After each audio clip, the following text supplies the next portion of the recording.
Now, the release of the video sparked protests across the country tonight. Some were bigger than others, but they all marched with a demand for justice and a change in police culture. 7 Action News reporter Brett Cast talked to protesters in downtown Detroit.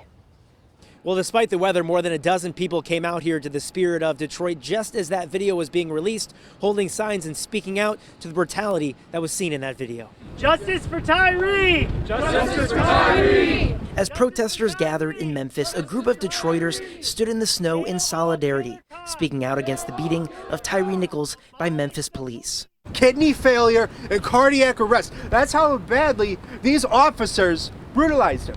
Nichols' family shared this photo of Tyre, showing how severely he was beaten. The 29-year-old spent 3 days in the hospital before he died. We are sick and tired of having people die in our communities by a system that is supposed to protect us. Detroiters like Sammy Lewis have been active on the streets since the deaths of George Floyd, Breonna Taylor, and Ahmaud Arbery in 2020, marching through Detroit streets demanding change. We don't want to see this anymore, and we are not going to just stand here silently, because silence is complicity. Many of those gathered at the Spirit of Detroit say they hadn't yet seen the video, and Lewis says she doesn't plan to watch it. We don't need to see the body cam footage to know what happened because we have the history. 5 officers involved in the beating have all been fired and now face multiple charges, including second-degree murder.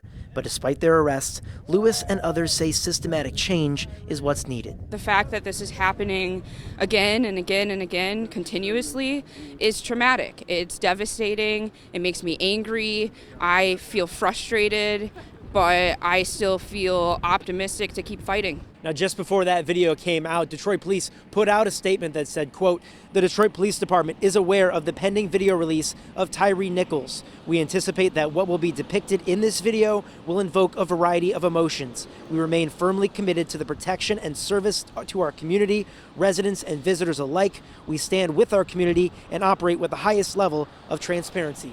In downtown Detroit, I'm Brett Cast, 7 Action News. If you got a chance to see that video, you know it was hard to watch and certainly horrific, but at least the wheels of justice are turning fast in this case. We want you to stay with 7 Action News and WXYZ.com for the very latest developments on the death of Tyre Nichols.